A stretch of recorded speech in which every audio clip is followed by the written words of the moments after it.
What up, everybody? Welcome back to the channel. It's your boy Kangaroo Black coming back once again with the day after my Alabama Crimson Tide goes down to the hands of those Oklahoma Sooners on homecoming. I might add, who the fuck lose their homecoming? Alabama. You know what I'm saying? Alabama waited till the middle of fucking November to have their homecoming and lose. Hey, you could have did this in September, October time frame. You ain't have to wait this damn long. So, hey, but hey, it is what it is. We'll get to that later. Really, it's only three games that I really want to talk about. So I'm going to spend most of my time talking about those three games. But on Friday night, Clemson took care of number 20 Louisville in a surprise win for Clemson and for their fans. And I'm sure nobody thought Clemson was going to beat Louisville. I certainly didn't. All right.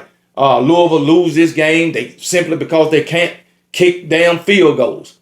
Basically, I really didn't watch much of this game because I was at a comedy show, but I was checking out the game every now and then, going on my phone, watch a couple of minutes or whatever. But either way, number 20 Louisville lost to Dabo Swinney and those Clemson Tigers. Also, in Indiana took care of a bad Wisconsin team, 31-7. Indiana just keep moseying on. And so, hey, it is what it is. Indiana still undefeated, 11-0. I'm sure they'll be playing Ohio State in their conference championship game. All right. Notre Dame took care of Pittsburgh. Pittsburgh will be falling out the top 25. I can guarantee you that, as well as Louisville. Michigan took care of Northwestern. If Michigan get past Ohio State, I'm sure they might just fuck around and be in the top 12. You know what I'm saying? Michigan sitting at 18 right now with two more games left. One of them is Ohio State. So Michigan ain't got the two losses. They 8-2. So still, they got a chance. All right. Miami simply beat the brakes off NC State. NC State was no competition. Every time you turn around, Miami was scoring. They put up 41 points on yesterday. Freaking Carson Beck, 291 yards and 3 touchdowns. He didn't even throw a damn pick yesterday. He sure didn't. Not a one. Freaking Miami rushed for 214 yards on them bumps while only giving up 23 yards on the ground. Miami freaking defense only gave up 143 yards, while they offense gained 5-8-1. Carson Beck, like I said, 3 touchdowns. This guy he passed for what? 291 yards and 3 touchdowns. Freaking Shamar Brown, he had him a touchdown, but like I said, Gerard Pringle, 116 yards on 17 freaking carries. Outstanding.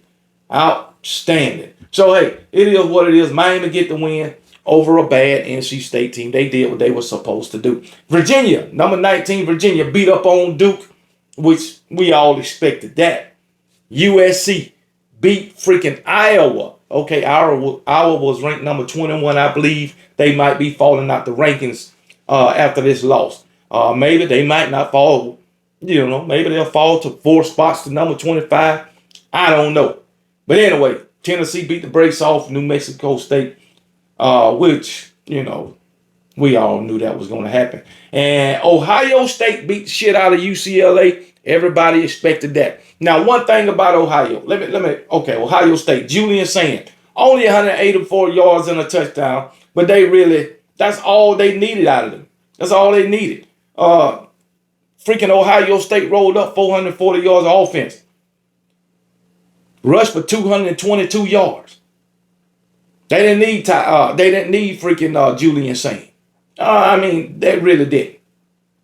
Defense held UCLA to only 222 yards of total offense. Everybody be talking about Ohio State. Oh, they don't play nobody. Look at their schedule. Oh, this and that. One thing about Ohio State, you can say they don't play nobody, but all these nobodies that you say they playing, they beating the hell out of them. Ohio State ain't getting no struggle wins over the nobodies. They just straight beating the shit out of them. That's what they doing. And Ohio State right now look like the #1 team in the nation, and they playing like the #1 team in the nation. I don't give a damn who they playing. Just like when we talk about everybody else, oh, look at their schedule. Ain't nobody on their schedule. What do they say? We don't make the schedule. We just play who they put in front of us. Well, afford Ohio State that same energy. Please afford Ohio State the same energy. I'm just saying. You want to say Ohio State is this and that, and all they soft or whatever. Well, all I know, they winning games, and they winning games by a large damn margin. So, hey, it is what it is. Ohio State, keep doing your thing. Now, the games I want to talk about. Ole Miss and them Florida Gators. Boy, them Florida Gators gave Ole Miss all they could handle for 3 quarters. As a matter of fact, fucking Florida went into the 4th quarter lead, but they didn't do shit in the 4th quarter. Not nothing. Didn't score a single point. Matter of fact, they didn't score a single point in the second half, but they still went into the 4th quarter leading 24-20. But Ole Miss the better team came through and scored 14 points in the 4th quarter. Trinidad Chambers, another 300-yard game. He only had 1 touchdown and 1 interception. But another 300-yard game for them. Kawan Lacey. This man ran for 224 yards and 3 freaking touchdowns. Ran all over that Florida Gator defense. Florida, for the most part, got a pretty good defense. But not on yesterday. I tell you that right now. Definitely not. DJ Lagway went back to his old sucking ass ways. Boy, I don't know what done happened to that guy. I don't know what done happened. He threw another interception, although he did throw a touchdown, you know. Jaden Ball only 61 yards, but he scored a touchdown. But Ole Miss, they was the better team on yesterday. I mean, they the better team anyway. I don't even know how Florida had the lead going into the 4th quarter. I guess Lane Kiffin tried to pull another one of his old freaking tricks. I don't fucking know. But hey, it is what it is. Ole Miss got the win. Matter of fact, Ole Miss will move up in the rankings since Alabama lost. Alabama was the only team in the top, probably in the top 10 to lose. But hey, shit happens. We'll see how far they drop in the playoff rankings. All the projections I looked at as far as the AP poll, Alabama was looking like they're going to fall to number 10. I don't know if the AP poll is already out, but looking like as far as the AP, they're going to fall to number 10. And usually the freaking playoff rankings resembles the AP poll. I'm going to just say that. But as long as Alabama is in that top 12, I don't give a damn what they at. They can be number 12 if you ask me. Hey, but we got to take care of business against Auburn. But anyway, moving on. Now the real 3 games I want to talk about. Freaking South Carolina. What the hell were y'all doing? South Carolina was beating the brakes off Texas A&M at halftime. Texas A&M had a -9 yards rushing at the half. 0 third down conversions. And somehow in the second half, they came out and totally dominated South Carolina. I mean, dominated them. Oh, damn, Lenora Sellers in the first half, he was going the fuck off. Looking like the Lenora Sellers was of old yesteryear. But then, the real Lenora Sellers showed up. The Lenora Sellers that's been showing up every freaking game this year. That's what showed up in the second half. Marcel Reed looked terrible in the first half and looked like the Heisman Trophy candidate that we all been seeing throughout the season in the second half. Like I said yesterday, both of these quarterbacks was playing Jekyll and Hyde. I mean, damn. Damn. It is what it is, man. First half wasn't nothing going right for Texas A&M. Marcel Reed, he threw 2 interceptions, which should have been 5 or 6. They was missing field goals. I mean, come on, man. Wide receivers was dropping balls. And every damn thing was going in freaking South Carolina's favor. I think South Carolina put up about 17 points in the last 5 minutes. 13 points in the last 3 or 4 minutes. Come on, man. Interceptions, fumbles, everything was going in South Carolina's favor. But then the second half came around. And it was a fucking disaster for South Carolina. And it was magical for Texas A&M. Texas A&M came out in the third quarter and put boot to ass and scored 21 freaking points in the third quarter. And then all of a sudden going in the fourth, it's 24-30. South Carolina is only up by 6 points going into the fourth. And you already knew what was going to happen. You already knew. It's a damn shame. Texas A&M get the win. Damn. Who was it? Texas A&M. One of they, I guess he was a state trooper or some shit. Working the game or whatever. I guess he was mad as hell at the time that South Carolina was beating the hell out of Texas A&M. And he decided, I guess he want to bump into a couple of South Carolina players in the tunnel after they scored a fucking touchdown. And he want to act all big and bad. Well, I guess he got put in his damn place. I don't think some say he lost his job. He didn't lose his job. They probably just took him off football game duty. That's probably all that happened. But it was uncalled for, in my opinion. And I don't want to hear nobody say, well, the players ran into him. No.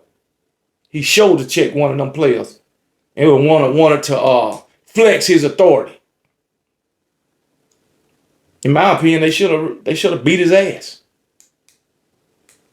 That's my opinion. It's on national TV. You hit me first. I was in fear of my life. But no, I'm just bullshitting. Don't y'all take that literally, okay? But anyway, it was uncalled for.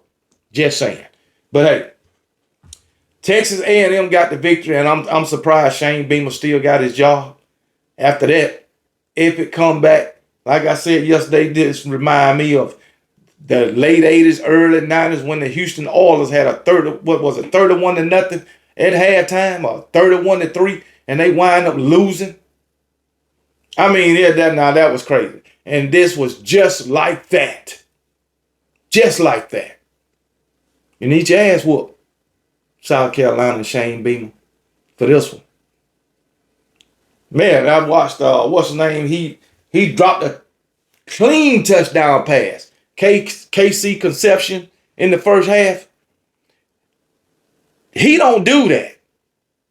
That's one of the best wide receivers in college football. Still, he ended up with 7 catches for 158 yards. But that's one of the best freaking wide receivers in college football. And that wind up happening. It's crazy. But South Carolina did run for 121 yards on this Texas A&M defense. I will say that. But it was all in a losing effort. All in a losing effort. Texas A&M only converted 2 third downs in this game. But hell, in the second half, they didn't need third downs. And I'll tell you that right now. So, but they got the win. And you got to take your hat off to Texas A&M for this comeback. Moving on to my Alabama Crimson Tide and these Oklahoma Sooners. Alabama fans, have you been watching week in and week out at our offense? You should have knew this was coming sooner or later. You should have knew. Even though we was in the game, in the end, you should have knew this was coming sooner or later. Auburn, Oklahoma, or in the playoff, SEC championship, because Alabama would have locked up a SEC championship bid if they'd have beat Oklahoma. They would have. Now they in a fight for their life against Auburn. But they would have locked up the SEC championship game if they'd have beat Oklahoma. And just like last year, you didn't get it done. You didn't get it done. Okay? So, Alabama's offense has been tragic these past few games. It has regressed, and regressed a whole lot. We had 3 turnovers in the game that cost us. And Oklahoma capitalized on those turnovers. Nothing Oklahoma's offense did caused us to lose this game. Nothing their offense did. Besides capitalize on the opportunities that Alabama afforded them. Now you got to give credit to Oklahoma for forcing Alabama into those turnovers. And you got to give credit to them for capitalizing on those turnovers. All right. Now, by no means Oklahoma got an explosive offense. But guess what? By no means do Alabama have an explosive offense. They got the talent to be explosive, but they are in no means explosive. We win in every game, single digits. The games that we have won, the last 3-4 games, single digits. What, we beat Vanderbilt and Missouri by double digits, I guess. The rest of them single digits for the most part. But Alabama's offense got to get better. Alabama's sitting at 8-2 with everything still in front of them. The SEC championship game and the playoffs. So, hey, it is what it is. Ty Simpson, 2 turnovers on yesterday. Interception and a fumble. He threw for 326, a touchdown. All right, Daniel Hill, 60 yards, 2 touchdowns. I don't remember the last time I seen a stat line from a running back with 60 yards and 2 touchdowns. Not for Alabama. 35 yards, 0 touchdowns. Come on, man. Josh Cuevas was the hot hand yesterday. 6 catches, 80 yards and a touchdown. We seemed to go away from him. Mid-third quarter. Non-existent in the fourth quarter, Josh Cuevas, because we wasn't going to him. You go away from the hot hand. Alabama force a punt. We fumble the ball. Whatever. Get the ball back. No Daniel Hill. You go away from Daniel Hill, the hot hand, the running back. You go away from him. I can remember clearly that Alabama defense got to stop. Got the punt, and Daniel Hill ain't in the fucking game.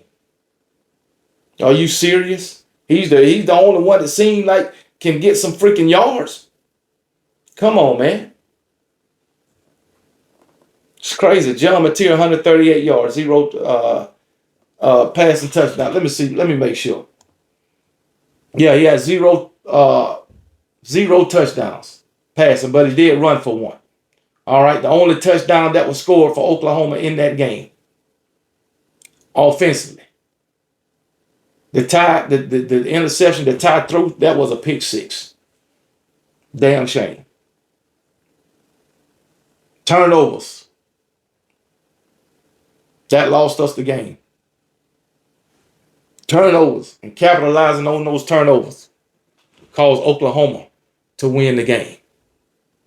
You can't win the game when you commit 3 turnovers in the opposing team. They capitalize on those turnovers. 3 turnovers, basically a blocked field goal. You can't win like that. And Alabama didn't win. Alabama brought this on themselves. They brought it on themselves. Alabama just can't go out and beat a team convincingly. Not offensively. The defense, they doing their job. They doing an excellent job. This offense, each and every week, is a struggle with this offense. But I'm going to get to that later, the hot seat. But either way, Oklahoma, 23, Alabama, 21, in which that was homecoming for Alabama. I mean, damn. And let me get to this last play for Alabama. 4th and, 8, 9? I don't fucking know. You don't go to Jeremy Bernard. You don't go to Josh Cuevas. Your 2 playmakers. You go to Ryan Williams, a guy that ain't showed up really the whole seasons. Or the whole season. I put an S on it. But Ryan Williams ain't showed up the whole season. That's what you go to on 4th down? Man, stop it. Stop it. It's crazy. People blaming Ty. Yeah, he fumbled. He threw an interception, but you also, hey, Ryan Williams fumbled. Hey, we had a block field goal. Offensive line, they pretty much the same. They ain't protecting freaking Ty Simpson. Not off that right side. Any quarterback will fumble as much as Ty Simpson been fumbling when your offensive line can't block. Especially your right side, they ain't blocking. That's causing the fumbles from Ty Simpson. Man. You want to blame Ty, but don't want to say shit about this terrible ass offensive line. I'm just saying. But anyway, Alabama lose 23-21 to Oklahoma. Then we talk about these Georgia Bulldogs and these Texas Longhorns, which I definitely didn't expect this. Georgia beat them by 25. 25. Arch Manning, he did go for 250, a touchdown, 1 interception. Gunnar Stockton, 229, 4 touchdowns, an interception. Nate Frazier doing his thing. London Humphreys, he had him a touchdown, 55 yards. He was their leading receiver. 55 yards and a touchdown. Them Georgia Bulldogs ran through Texas for 128 yards. Lord have mercy. Lord have mercy. Georgia Bulldogs just straight dominated Texas. Both sides of the ball. It was straight domination, straight annihilation. Them Georgia Bulldogs is looking good at the right time. It's November, baby. And they playing November football. Georgia Bulldogs, they are progressing. Not like Alabama, regressing. So I like what I seen out them Georgia Bulldogs. Ain't too much to say about this game. Texas was no match. This Georgia's, third win in a row against Texas in the past 3 meetings. 3-0 against Texas. All at different sites. Austin, Atlanta, and now freaking Athens. So, Georgia beating Texas all over the damn place. All over the map. And ain't a damn thing Texas and Steve Sarkisian can do about it. Quintravion Wisner, 9 carries for 37 yards. C.J. Baxter, 1 carry for 3 yards. Ryan Wingo, 2 for 0. It's crazy. It was a bad day. It was a bad day for Arch Manning and those Texas Longhorns. I mean, a real bad day. And then on top of that, Kirby Smart pouring salt in the damn wound with that onside kick. Oh, my goodness. It was over. It was over then. That was the dagger that went on and put Texas to sleep. So it is what it is. But that's my little roundup for this weekend's games. Congratulations to all the winners. And for the losers, just go back to the drawing board and try it again. So y'all look out for the hot seat later on today. And until then, y'all be blessed. And remember, KB don't give a piss about nothing but the Tide, and roll damn Tide.